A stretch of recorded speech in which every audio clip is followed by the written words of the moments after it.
It all started with a single message on my holoscreen. Meet me at the Luma Diner. Midnight. Don't be late. I'd been single for years, orbiting through half-hearted dates and awkward small talk. So when a woman named Aria Solon matched with me on a cross-system dating app, I thought it was finally my turn for something normal, just dinner, laughter, maybe a spark. But nothing about that night turned out normal. The Luma Diner was a floating platform on the upper rings of Orion City, with neon glass walls and a view of the stars. I arrived early, nervous, and nearly dropped my glass when I saw her walk in. Aria was stunning, silver hair like liquid moonlight, eyes faintly glowing violet, skin smooth with a shimmer I first mistook for glitter. She moved with a kind of grace that made everyone turn to look, and yet when her gaze met mine, she smiled softly, as if we'd known each other for years. "Eli," she said, sitting down. "I'm glad you came." Her voice was melodic, slightly echoing, like two tones speaking at once. I brushed it off as an accent from some outer colony. We ordered drinks. She asked about my work as a systems technician, my favorite constellations, what kind of music I listened to. Everything about her felt magnetic, too perfect. When she laughed, I forgot my name. Then came the strange part. After dessert, she reached across the table, took my hand, and said quietly, "You have no idea what you've agreed to, do you?" I chuckled, confused. "What? Dinner with a beautiful woman? I think I can handle that." She didn't laugh. "Eli, this wasn't a date. It was a binding ceremony." At first, I thought she was joking, but the flicker in her eyes, the way the lights dimmed around us, the sudden warmth spreading through my hand, none of it felt like humor. The air shimmered faintly between us, and glowing symbols appeared over our joined hands. "What the hell is this?" I whispered. Aria looked pained. "My people, the Lyrians, are not permitted to mate outside our bloodlines. Our survival rate has dropped below 20%. The Council created an interspecies compatibility program. Your DNA matched mine perfectly." I pulled my hand back, but the symbols followed, burning faintly into my skin before fading. She continued, her voice trembling. "When you accepted the meeting request, it wasn't just a date confirmation. It was a genetic consent contract. A bond." My pulse thundered. "You're telling me I just, signed up to be your mate? Your breeding partner?" Aria flinched. "It isn't what you think. It's not forced. It's destiny. Our genes recognized each other. I was meant to find you." I stood up, heart racing. "This is insane." She didn't stop me as I stormed out, but her final words followed me through the neon haze. "Run if you must, Eli, but the bond will find you again." I didn't sleep that night. Every time I closed my eyes, I saw her face, or the glowing mark that still faintly pulsed on my wrist. I scrubbed it, scanned it, even visited a med unit, but every system read it as unknown molecular signature. 3 days later, strange things started happening.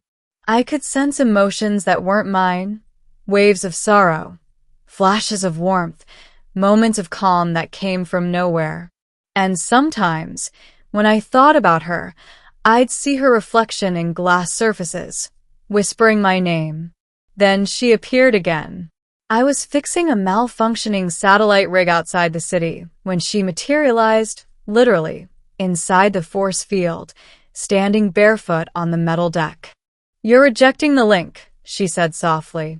"That's why you're hurting." "I'm not hurting," I snapped, though my head was pounding. "I just didn't agree to whatever this is." She stepped closer. "Your heart disagrees."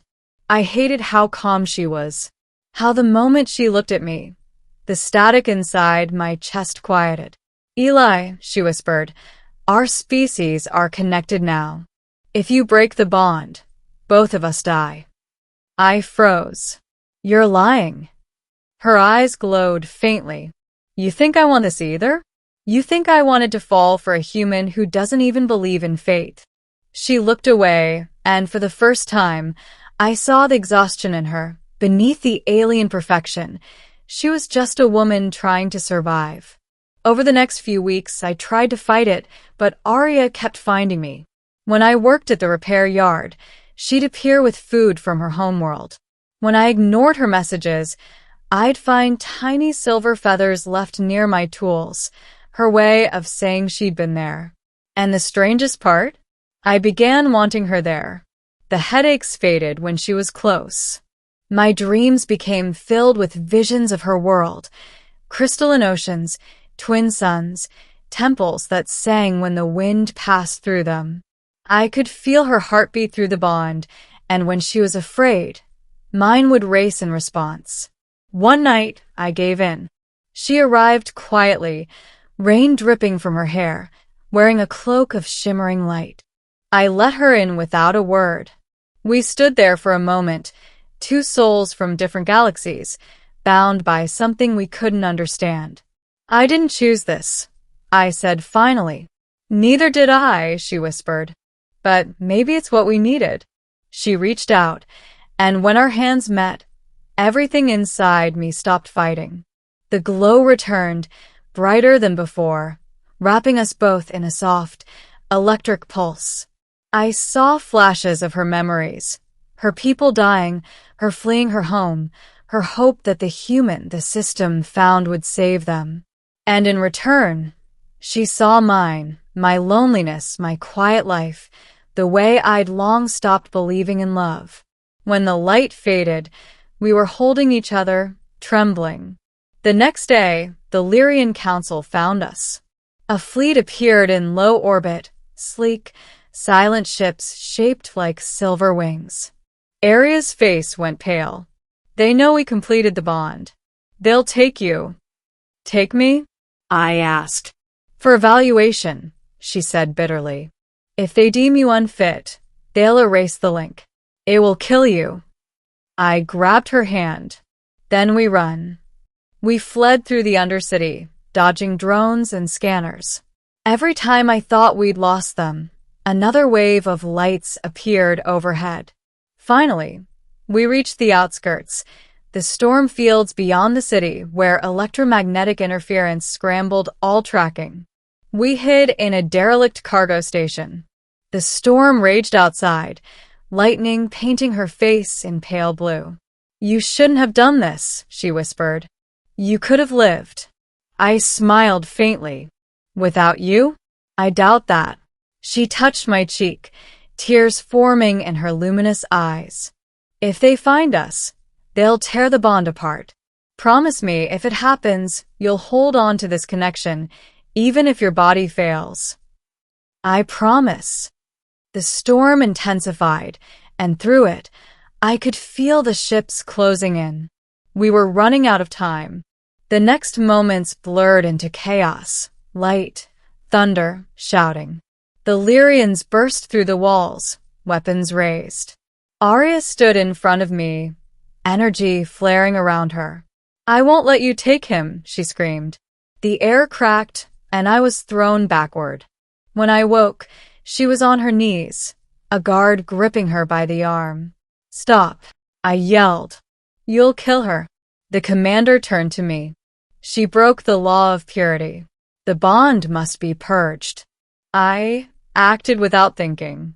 I lunged, grabbing Arya's hand. The symbols ignited again, glowing brighter than ever. A pulse erupted between us, sending the soldiers flying. The bond flared, not as magic, but as something alive.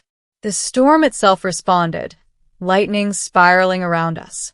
Arya looked up at me, eyes full of tears. You're merging with me,